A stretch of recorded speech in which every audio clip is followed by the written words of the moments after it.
Passion pro ബൈക്കിൽ white smoke വരുന്നു. സൈലൻസറിൽ നിന്നും എൻജിൻ ഓയിൽ 1 ഇയർ ആയി. നമസ്കാരം, ഞാൻ രാകേഷ് എം ജി. വാഹനത്തിൻ്റെ എൻജിൻ ഓയിൽ മാറുന്ന സമയത്ത് പ്രോപ്പറായിട്ടുള്ള റീപ്ലേസ്മെൻ്റ് ആണെന്നുണ്ടെങ്കിൽ വാഹനത്തിൻ്റെ എൻജിൻ ലൈഫ് കൂടുന്നതായിരിക്കും. എന്നാൽ അതേ സ്ഥാനത്ത് ഓട്ടമില്ല, അല്ലെങ്കിൽ കുറച്ചുകൂടെ ഓടട്ടെ എന്നൊക്കെ വിചാരിച്ചുകൊണ്ടിരിക്കുന്ന വ്യക്തികളുടെ വാഹനത്തിൻ്റെ എൻജിന് ഉടനെ ഒന്നും കംപ്ലയിൻറ്റ് വരത്തില്ലെങ്കിലും അപ്പോൾ അതൊക്കെ കാലക്രമേണ കംപ്ലയിൻറ്റ് വരുന്നതായിരിക്കും. ഇതുപോലൊരു സംശയം എൻ്റെ ഒരു സബ്സ്ക്രൈബർ ചോദിച്ചിരിക്കുകയാണ്. കാറിൻ്റെ കാര്യമല്ല, ബൈക്കിൻ്റെ കാര്യമാണ്. സൈക്കോസിസ് ഗെയിമിംഗ് എന്നുള്ള പേരിലാണ്. ഏതായാലും നല്ല അടിപൊളി പേരാണ്. ഓക്കെ, ചോദ്യം ഇങ്ങനെയാണ്: എൻ്റെ പാഷൻ പ്രോ ബൈക്കിൽ വൈറ്റ് സ്മോക്ക് വരുന്നു.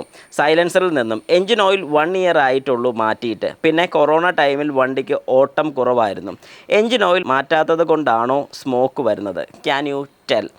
100% ഈ പാഷൻ എക്സ്പ്രോ അതുപോലത്തെ ചെറിയ വാഹനങ്ങളിൽ, പ്രത്യേകിച്ച് എയർ കൂൾഡ് ആയിട്ടുള്ള വാഹനങ്ങൾക്ക് നമുക്ക് എൻജിൻ ഓയിൽ റീപ്ലേസ്മെൻറ്റ് വളരെ കറക്റ്റായിട്ട് തന്നെ ചെയ്യണം. കാരണം എന്താണെന്ന് പറഞ്ഞു കഴിഞ്ഞാൽ, എൻജിൻ ചൂടാകുന്നുണ്ട്. അതായത് ഒരുപാട് ചൂടായി കഴിയുമ്പോൾ ഇത് എയർ കൂൾഡ് ആയിരിക്കും നടക്കുന്നത്. അതായത് എയർ യൂസ് ചെയ്താണ് ഇത് കൂൾ ചെയ്യുന്നത്, അല്ലാതെ വേറെ കൂളിംഗ് പ്രോസസ്സോ കാര്യങ്ങളോ ഒന്നുമില്ല. പിന്നെ എൻജിൻ ഓയിലും ഈ മേലോട്ട് വരുന്നതിനനുസരിച്ച് എയർ കൂൾ ചെയ്ത് തന്നെയാണ് ഈ എൻജിൻ ഓയിലും കൂളാകുന്നത്.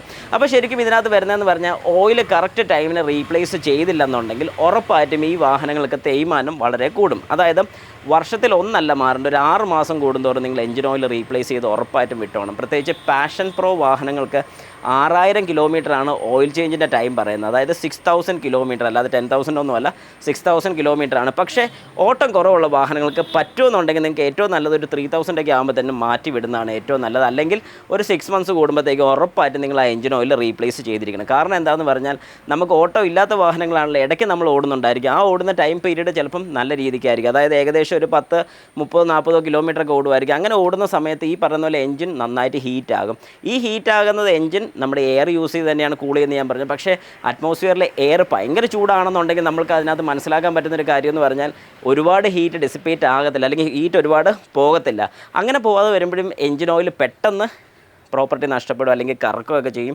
അങ്ങനെ കറക്കുന്ന സമയത്ത് ഈ ഓയിലിൻ്റെ ഫുൾ പ്രോപ്പർട്ടി, അതായത് ഓയിലിൻ്റെ കട്ടി കൂടും. അങ്ങനെ കട്ടി കൂടുന്ന സമയത്ത് എല്ലായിടത്തും ലൂബ്രിക്കേഷനോ കാര്യങ്ങളൊന്നും നടക്കാതെ വരും.